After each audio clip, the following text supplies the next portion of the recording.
simplement. Je vous remercie de m'accorder du temps et d'être venus si nombreux dans cette période un peu complexe pour les directeurs informatiques. Les besoins d'outils numériques sont forts durant cette période de Covid, j'en sais quelque chose et je crois que les DSI ont su répondre présent pendant cette période. Donc j'en profite pour saluer ceux qui regardent ce webinaire parce que très souvent, je le pense, on sous-estime le travail qu'il a fallu réaliser pour permettre de déployer ces outils. Je vois que la plupart de ceux qui avaient des difficultés de connexion ont pu se connecter. On va donc pouvoir commencer ce webinaire. Au travers de ce webinaire, j'aimerais tout d'abord faire une précision importante. Je prétends bien sûr pas donner une réponse unique et universelle à la rédaction de schéma directeur ou au pilotage de schéma directeur. L'objet est un petit peu plus modestement de vous faire un retour d'expérience et de donner des pistes sur une manière de fonctionner. Peut-être aussi vous présenter le pilotage au travers d'une application qui pourrait vous aider tout simplement vous aider dans le suivi.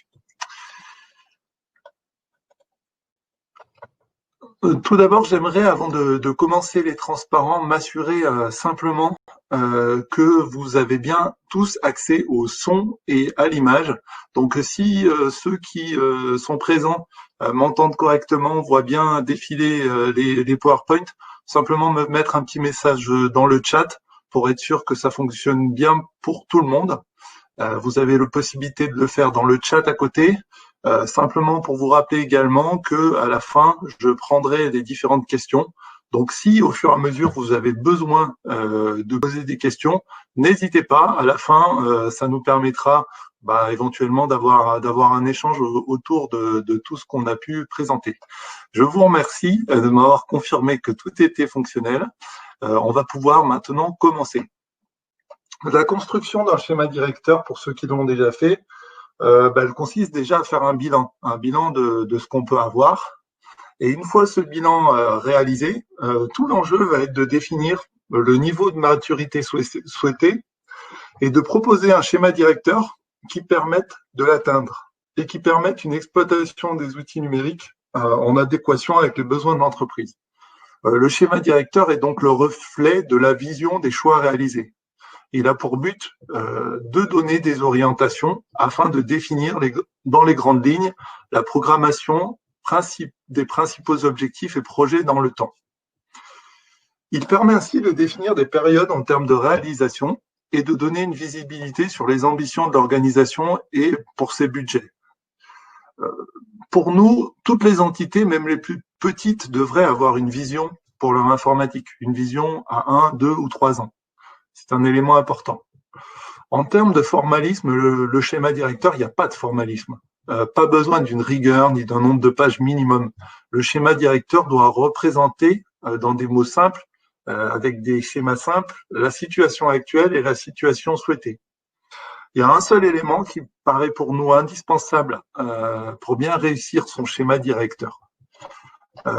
Pour nous, pour savoir si les objectifs du schéma directeur sont atteints et donc pour pouvoir le piloter, et il faut tout simplement avoir défini les objectifs au préalable. C'est du bon sens, mais pour se donner des bons objectifs, vous connaissez peut-être ça, mais il faut que ces objectifs soient SMART.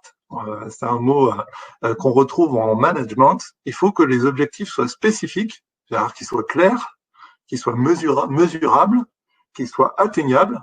S'ils sont inatteignables, on va faire un schéma directeur pour se faire plaisir, réaliste et également temporel. Donc, un des éléments qui nous paraît important, c'est qu'il soit aussi mesurable.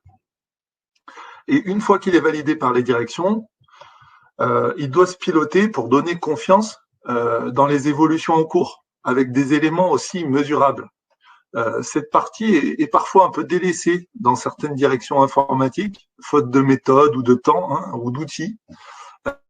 Les directeurs d'entreprise peuvent en arriver, et ça on le voit au cours de nos missions, à avoir des doutes sur le fait que le schéma directeur va aboutir ou que les projets vont aboutir.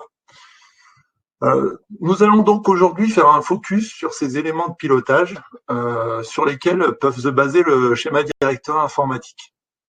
Vous les connaissez probablement tous, mais encore faut-il les lister et les intégrer à l'intérieur. Je m'appelle Sébastien Deldon, je vais, si vous voulez, vous faire un retour d'expérience sur le sujet du jour. J'ai été pendant 16 ans directeur des systèmes d'information d'Habitat Humanisme, un groupe qui œuvre dans le social, le logement social et le médico-social, avec quelques chiffres, 8000 logements, 45 maisons de retraite de type EHPAD, 6000 utilisateurs, dont 4500 bénévoles, une particularité. En 2012, on m'a chargé de rédiger un schéma directeur pour le groupe et de réunir au sein d'un groupement de moyens informatiques les équipes et logiciels pour 90 entités juridiques autonomes. Ces entités étaient réparties sur 200 sites connectés en France à peu près pour un parc de 1500 PC. Le volume commençait à être important avec ce GIE et j'ai dû, dès le démarrage, pour pouvoir facturer précisément chaque adhérent avec, à propos de sa consommation de l'informatique, j'ai dû trouver un outil qui me permettait d'avoir des indicateurs de mesure de ce schéma directeur. Le schéma directeur du groupe était donc quantifié. Nous mesurions, par exemple, le déploiement du réseau informatique et de la téléphonie avec un indicateur du nombre de sites déployés, la mise à niveau des postes de travail avec là aussi un indicateur sur le nombre de postes migrés sur Windows 10, la mise en œuvre de Office 365 pour les 6000 utilisateurs avec un indicateur du nombre de comptes, le suivi des réponses aux demandes avec un indicateur du nombre de tickets traités par mois et un autre sur le niveau de satisfaction donné par les utilisateurs. Et enfin, j'ai suivi le déroulement aussi du portefeuille projet avec des indicateurs de planning et financier sur les projets. J'ai construit ce schéma directeur et je l'ai piloté pendant 7 ans et je facturais même les adhérents du GIE par rapport aux indicateurs de ce dernier. Pour arriver à réaliser un tel suivi, nous avons à l'époque, nous n'avons pas trouvé d'outils informatiques ou d'outils de suivi adéquats sur le marché.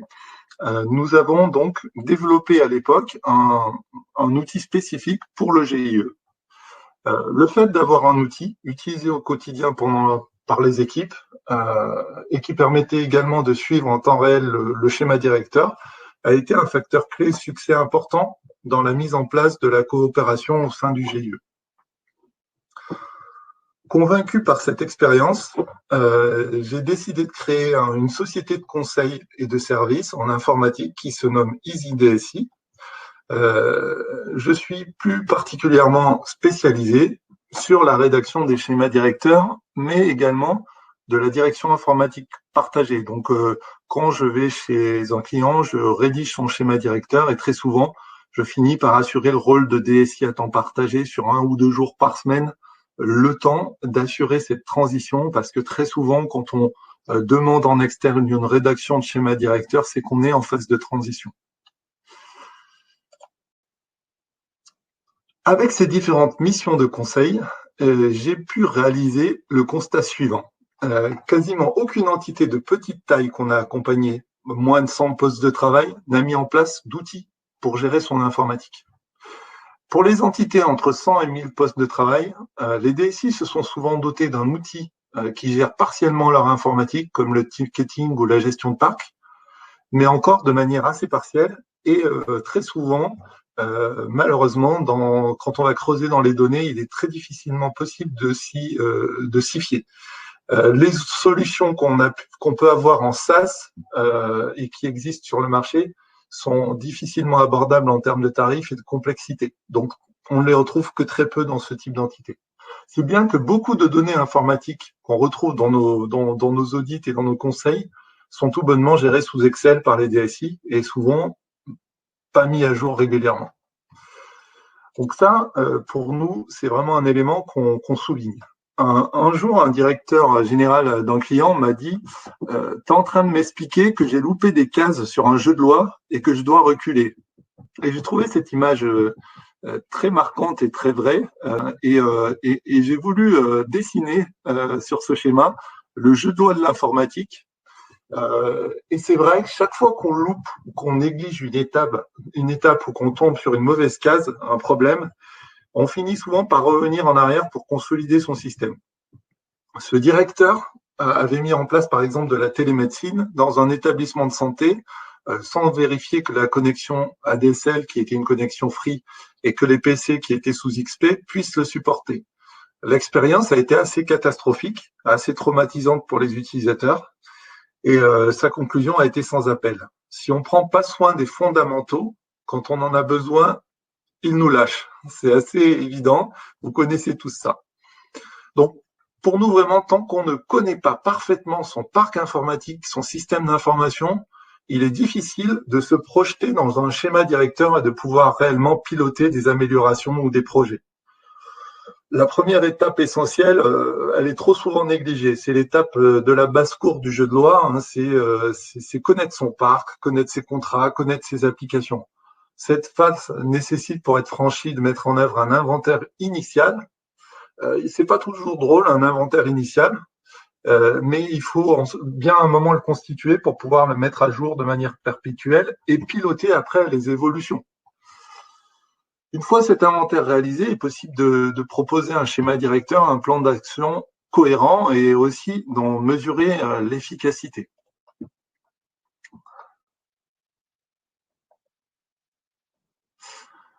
Quelques chiffres. Si 92% des utilisateurs sont satisfaits de leur matériel en moyenne, seuls 42% sont satisfaits de sa gestion. Certains s'en sortent mieux que d'autres, bien sûr, mais collectivement, nous avons des progrès à réaliser. On estime à plus de 7 jours le temps perdu par collaborateur et par an. Au niveau des projets, seuls 39% des projets aboutissent, et souvent le pilotage est en cause. Sans indicateur, les projets dérapent et ne sont plus maîtrisés. Je vais ici, au travers de la présentation de notre application, vous montrer des pistes pour essayer d'améliorer un petit peu ces chiffres qui sont un petit peu négatifs.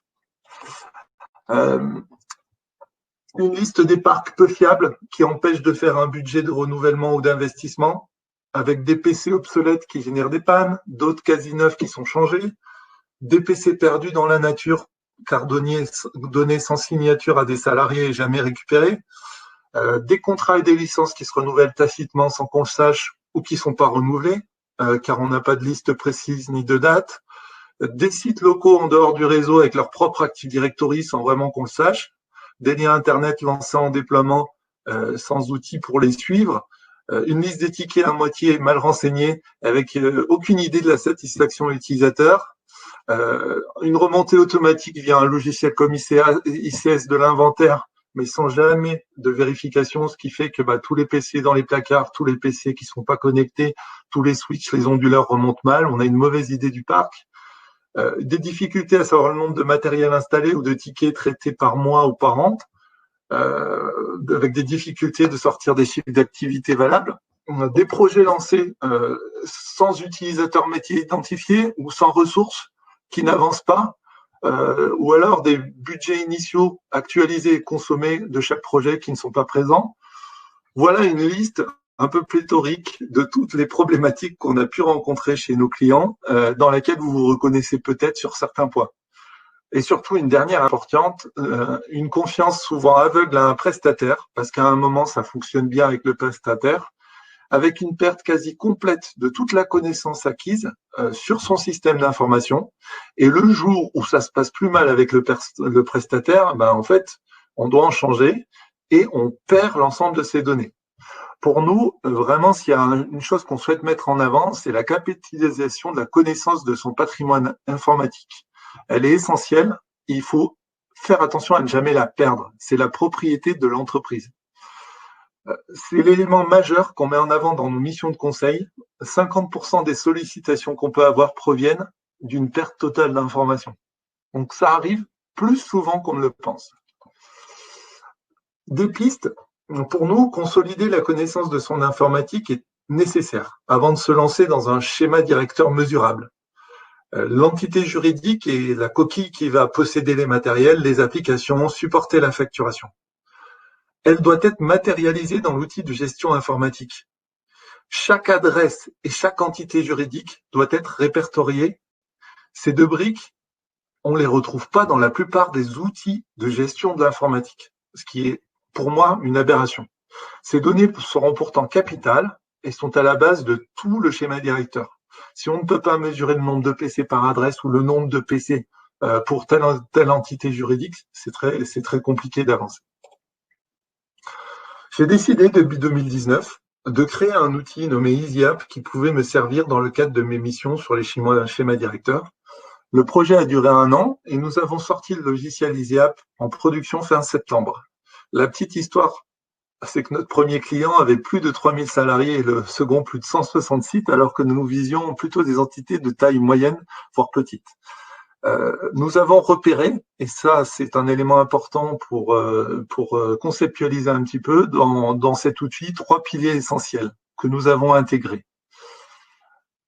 Le premier pilier, c'est le patrimoine informatique. Ce qu'en informatique, on appelle les assets, les matériels, les infrastructures, les connexions, les logiciels, avec souvent des modifications à prévoir profondes dans le schéma directeur. Ça veut dire que quand on va prévoir des modifications sur 2 ou 3 ans, il va falloir pouvoir les suivre sur 2 ou 3 ans. Donc, il faut bien qu'on ait ces éléments dans un outil.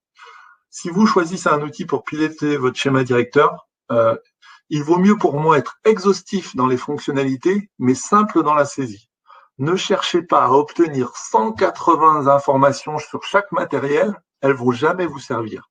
Essayez de collecter les 10, 15, 20 informations qui vont être essentielles pour piloter votre schéma directeur et qui vont permettre en même temps à vos équipes de gérer l'informatique au quotidien. C'est un peu le principe qu'on a développé dans notre outil EasyApp. Essayez de traiter l'ensemble des fonctionnalités, mais de manière simple. Il y a 2 éléments aussi qui nous paraissent essentiels dans un outil.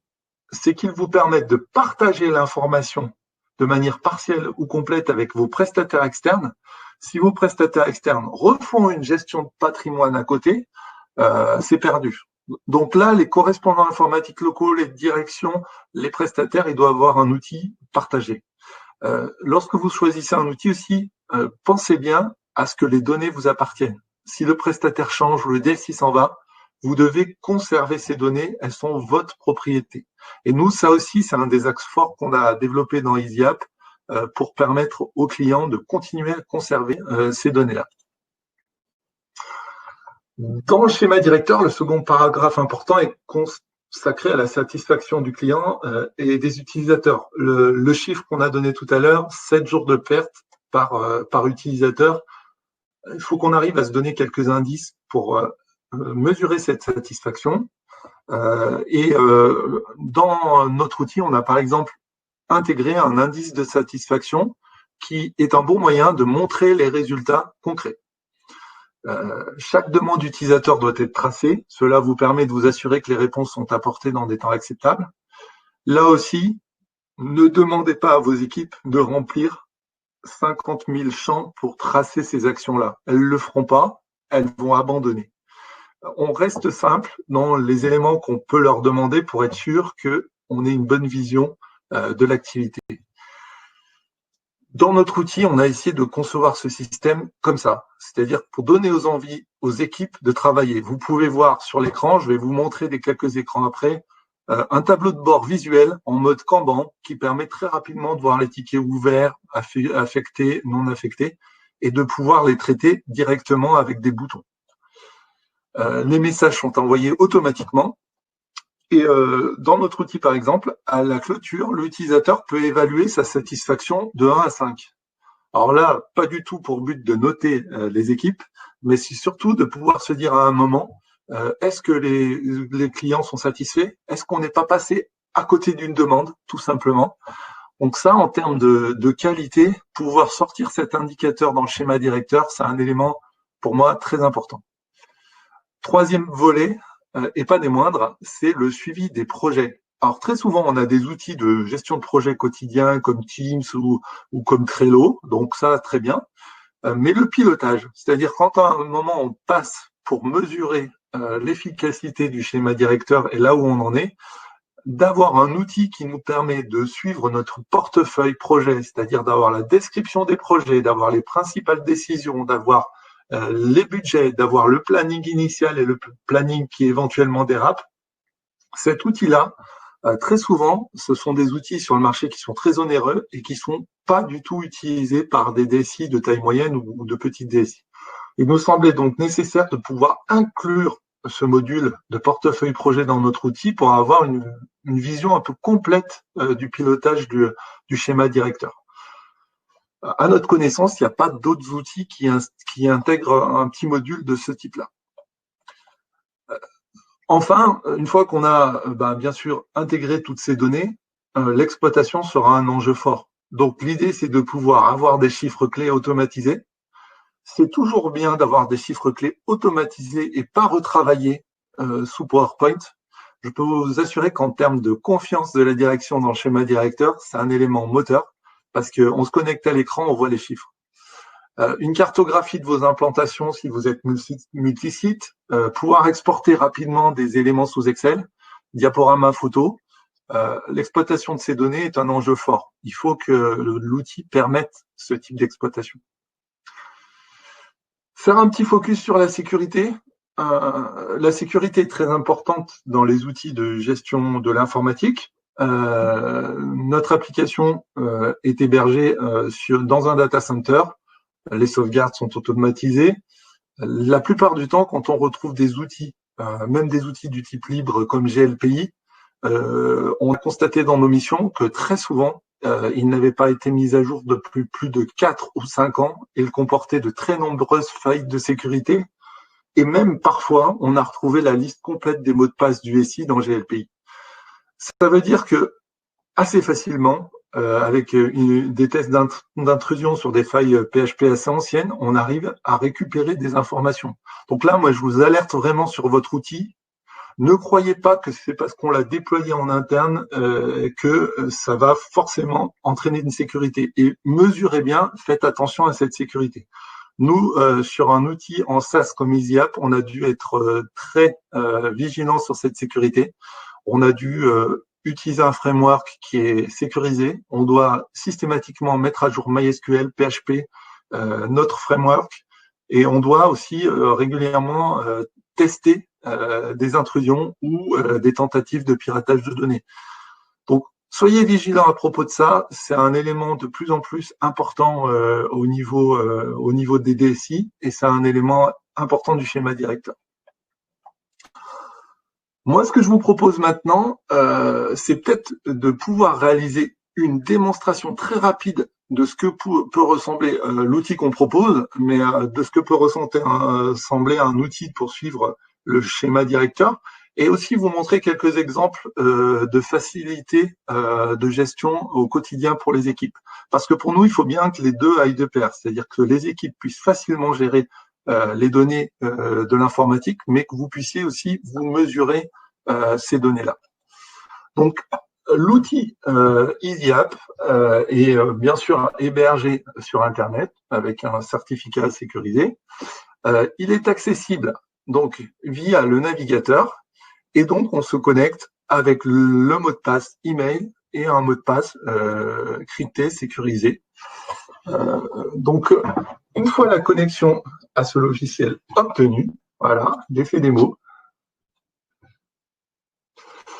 Donc, une fois la connexion obtenue, vous arrivez sur une page d'accueil qui va vous récapituler les dernières modifications réalisées, quelques petites vidéos tutoriels et également quelques chiffres importants pour votre SI qui permet de voir les évolutions assez rapidement. La possibilité de retrouver éventuellement une adresse assez rapidement ou une entité juridique. Dans cet espace, vous allez pouvoir, au travers des paramètres, personnaliser votre espace. Donc, vous allez pouvoir personnaliser le mail d'envoi des tickets, le nom de l'équipe. Est-ce que vous voulez activer des modules? Est-ce que vous voulez désactiver des modules? Vous pouvez également ici mettre votre constructeur favori, votre type de matériel favori pour faciliter la saisie de vos équipes. Au niveau du menu, vous allez pouvoir ici gérer vos utilisateurs.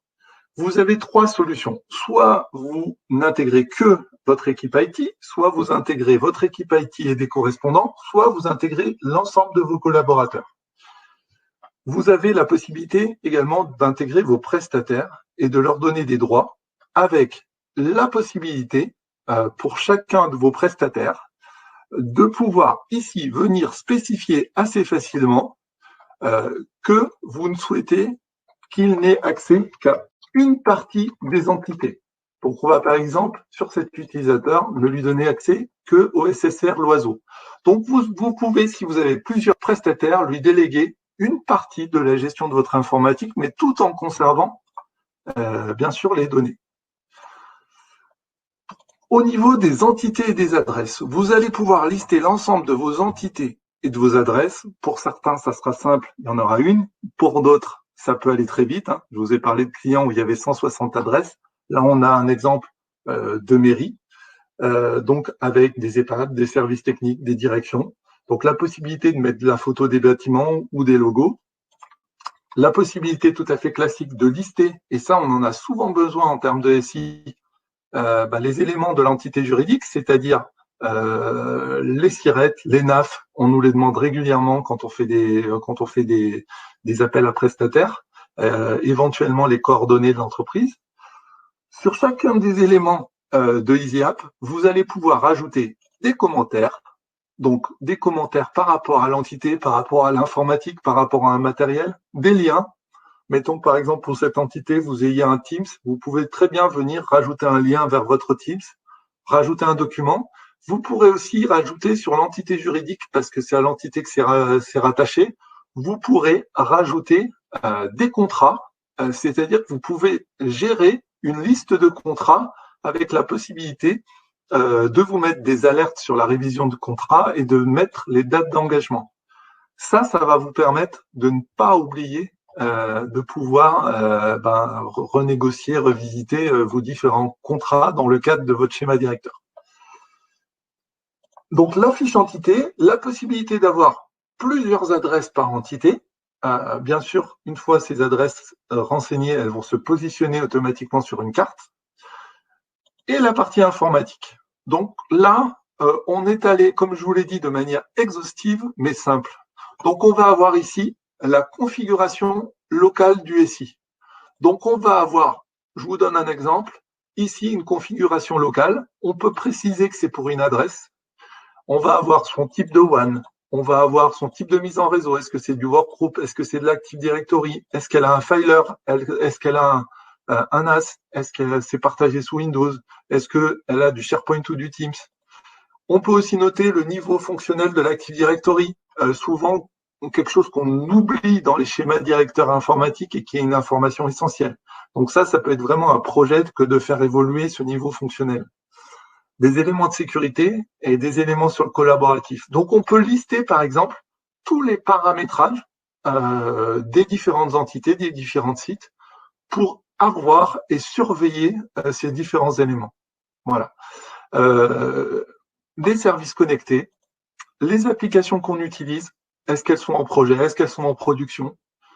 Ça, ce sont des éléments qui, à la fois, vont vous servir à vous pour piloter votre schéma directeur, voir où les applications sont déployées ou en cours de déploiement, mais également à vos équipes, parce que quand elles vont dépanner une personne, elles vont avoir accès à la fiche entité et du coup pouvoir savoir tout simplement les applications utilisées, les hébergements locaux, les éventuels connecteurs qui sont de plus en plus fréquents dans le domaine de la santé, mais dans tous les domaines, les matériels.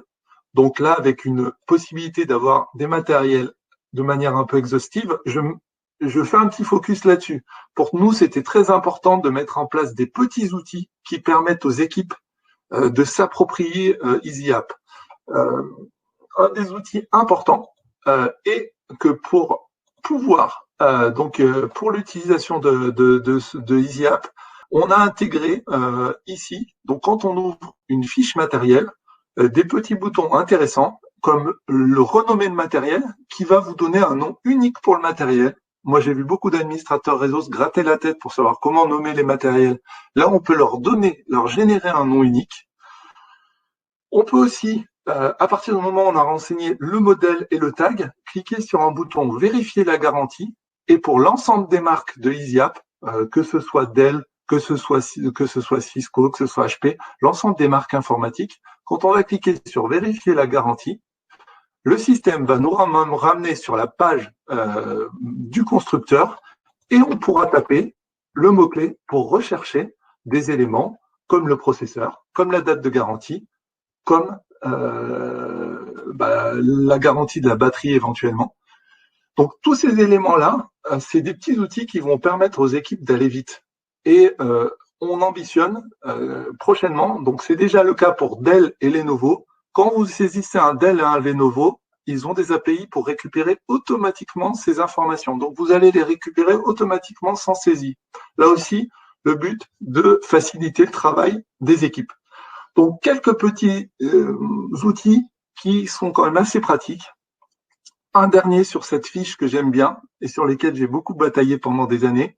Vous pouvez à ce matériel venir rattacher un utilisateur.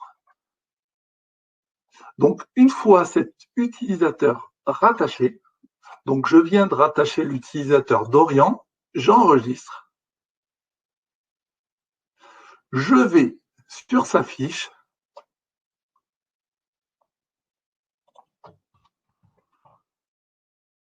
Il y en a deux.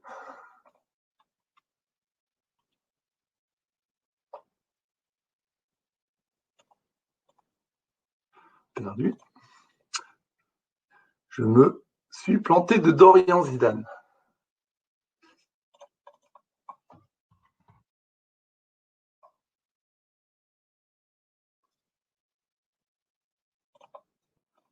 Donc je vais dans sa fiche voir les matériels qui sont rattachés à la personne. Donc l'ensemble des matériels. Je vais pouvoir venir ici cliquer sur valider la remise du matériel, envoyer la validation et l'utilisateur va recevoir un mail lui indiquant avez-vous bien reçu tel matériel de la part du service informatique. Et s'il clique sur oui, automatiquement la date va se renseigner et il n'y aura plus de liste papier ou de fiche papier à tenir à jour. C'est des petits outils comme ça qui vont être intéressants et de même que quand cet utilisateur va partir, un mail va être envoyé au service informatique en automatique pour le prévenir qu'il faut récupérer ce matériel.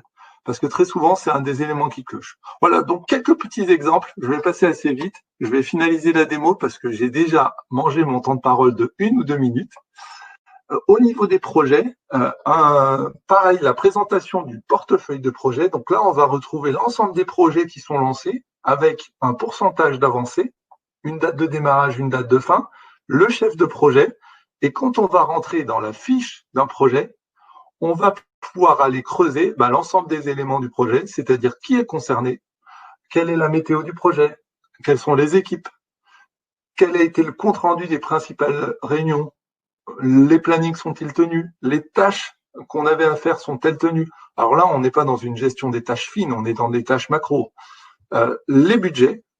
Et donc, à partir de tout ça, on va sortir cet écran synthétique du portefeuille des projets et on pourra, si on veut faire un focus sur un projet, aller consulter sa fiche et voir donc l'ensemble des éléments du projet, le budget consommé, et pouvoir là aussi faire un compte-rendu sur le pilotage de ces projets. Comment ces projets avancent-ils par rapport à ce qu'on avait prévu dans le schéma directeur.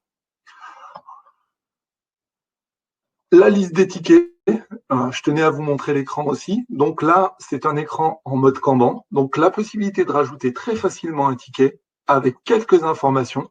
Un ticket se compose principalement d'un titre, d'une mesure d'impact, mesure d'urgence, d'une description et d'un tag. 5 champs faciles à saisir qui permet à vos équipes de saisir très rapidement un ticket et avec ce panneau de contrôle de pouvoir affecter le ticket, de pouvoir l'épingler, de pouvoir le clôturer assez rapidement et de suivre les différents projets avec la possibilité d'avoir un niveau d'urgence. Vous voyez en rouge ici les éléments les plus urgents qui ont été repérés. Donc, une gestion un peu moderne des tickets à la Jira. Au niveau des interventions, vous dire simplement qu'en effet, l'ensemble des interventions sur site peuvent être tracées et un rapport peut être demandé.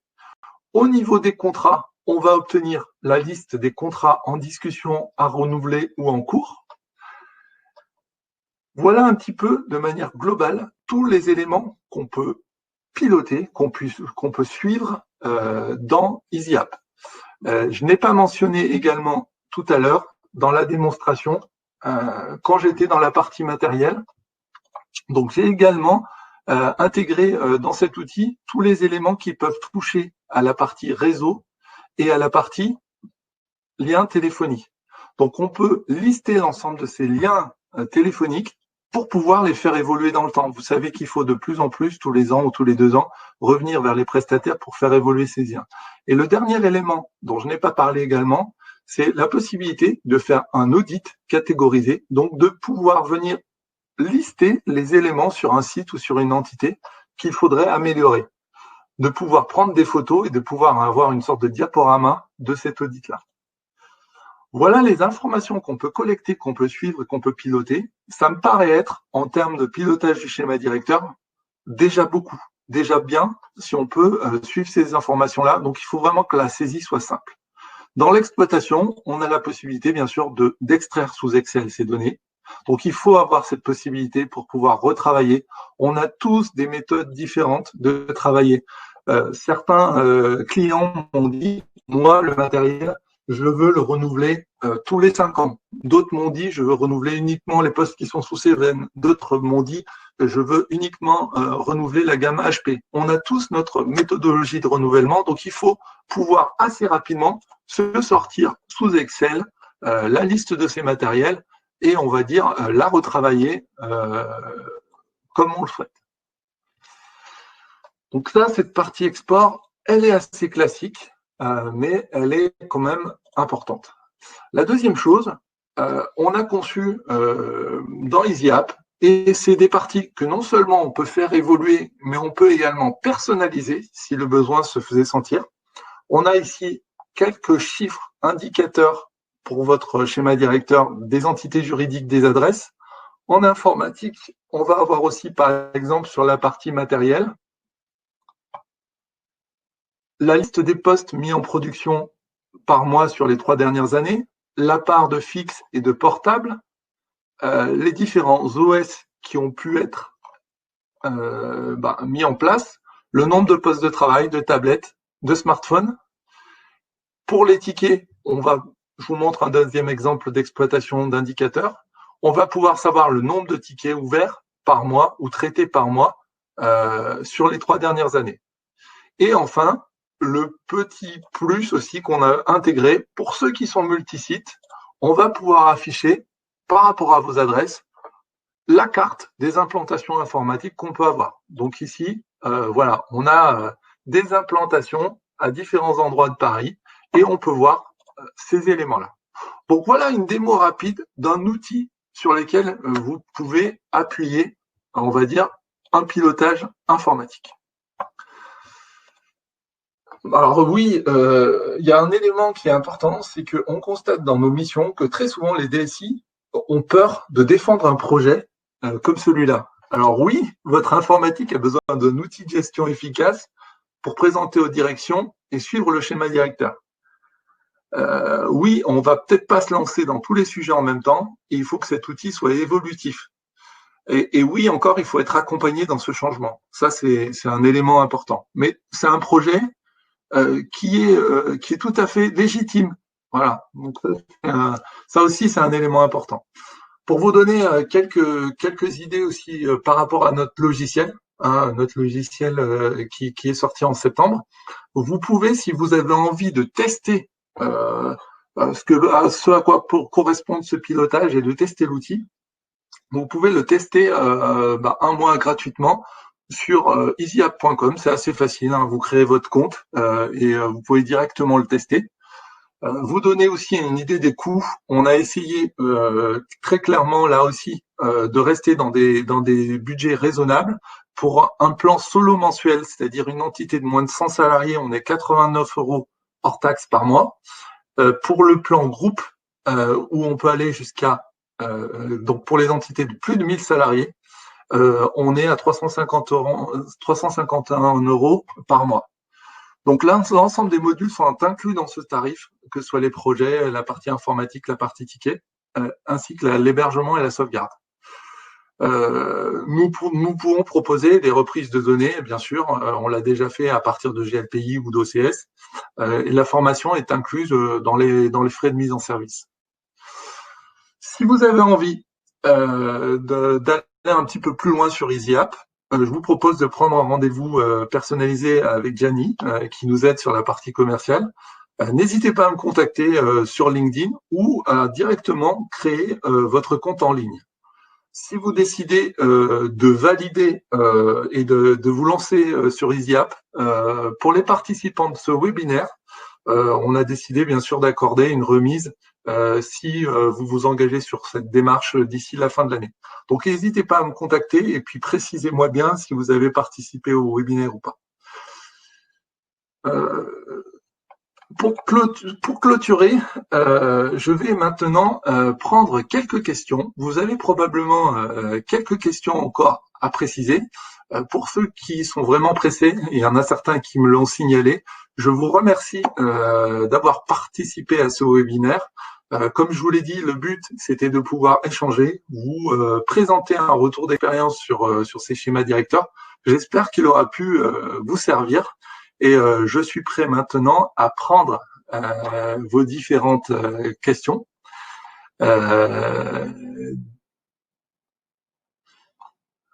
Donc, je vais commencer à lire un petit peu vos témoignages. Je vois que le son et la vidéo ont bien marché. La première question est toujours la plus difficile à sortir.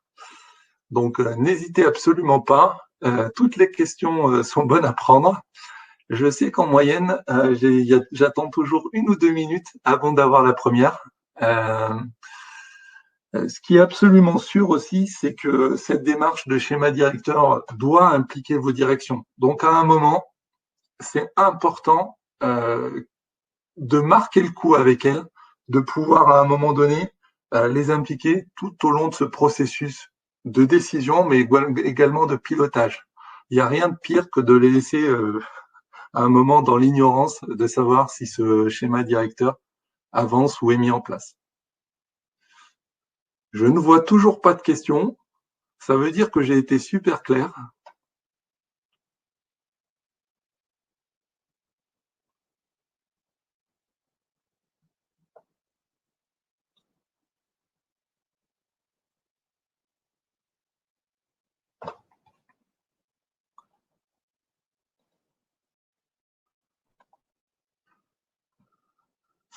Je vous remercie d'avoir participé donc du coup à ce webinaire. Ah, ça y est, ça arrive. J'ai failli lâcher, mais ça arrive. Que pensez-vous d'incorporer des outils d'aide à la prise de décision dans la démarche avant-projet, tels que des indicateurs financiers ou des matrices? Incorporer des indicateurs de prise à la décision est toujours positif. Moi, l'expérience que j'ai pu en avoir, c'est qu'il ne fallait pas trop qu'il soit complexe. Parce que contrairement à ce qu'on peut penser, quand on est de plus en plus précis, on en arrive à complexifier les choses et on ne se rend pas compte à quel point certaines directions sont éloignées de ce que peut être un schéma directeur ou de ce que peut être l'informatique. Et oui, je pense que c'est des bonnes idées, mais il faut quand même rester simple. Alors peut-être se faire un budget par projet, peut-être arriver. Moi, je trouve que ce qui est vraiment une bonne pratique, c'est d'arriver à sortir un coût complet par PC. C'est-à-dire qu'à un moment donné, si à la fin de votre schéma directeur, vous pouvez arriver à dire aux directions un PC fourni avec la outline, les logiciels, le matériel, la maintenance, la sécurité, ça nous coûte tant. Pour moi, c'est une information super importante. C'est-à-dire que dans le schéma directeur suivant, vous allez pouvoir vous baser sur ce coût au PC, soit pour rajouter des services, soit pourquoi pas pour mutualiser. Ça, c'est un élément qui peut être important pour vous. Est-ce qu'il y a un lien entre la gestion de projet et des rappels mail automatisés? Vous voulez dire par rapport à ça de pouvoir avoir des rappels sur les projets? Alors autant on a des rappels possibles sur les contrats, autant sur les projets, Notre objectif, ce n'est pas de faire un outil de gestion de projet de type Teams ou de type Trello. C'est vraiment là d'avoir un pilotage du schéma directeur. Et donc, on est vraiment là-dedans. Alors, bien sûr, s'il y a des mails automatiques auxquels vous pensez qui pourraient vous servir dans ce cadre, on est prêt à les intégrer. Pour l'instant, on n'en a pas intégré. Ce que je n'ai peut-être pas dit aussi, c'est que notre outil est bien sûr jeune, hein, donc c'est peut-être à la fois une de nos forces et de nos faiblesses, mais on a une équipe assez motivée pour faire des évolutions. Donc nous, on est très ouverts à ces évolutions qui vont dans le bon sens. Donc n'hésitez pas à nous les demander. Est-ce qu'on peut obtenir les slides Écoutez, vous pouvez, si vous le souhaitez, me les demander en privé. Je pourrais vous répondre sur cette question. En tout cas, voilà, ce que je voulais dire, c'est que pour moi, c'est un peu un débat ouvert. N'hésitez surtout pas. Je crois qu'on est tous en contact sur LinkedIn et que c'est comme ça que j'ai pu vous contacter. N'hésitez surtout pas à continuer à me poser des questions sur LinkedIn, à me contacter. Et bien sûr, si vous êtes intéressé par EasyApp, si vous voulez voir un exemple de ces applications, vous pouvez vous ouvrir votre compte gratuit ou nous contacter pour qu'on puisse faire une démo un peu plus approfondie parce que j'ai été très rapide et je suis désolé, c'est un format court. J'ai déjà beaucoup dépassé mon temps d'ailleurs. Je sais pas, je peux tout à fait prendre une dernière question si s'il y en a une.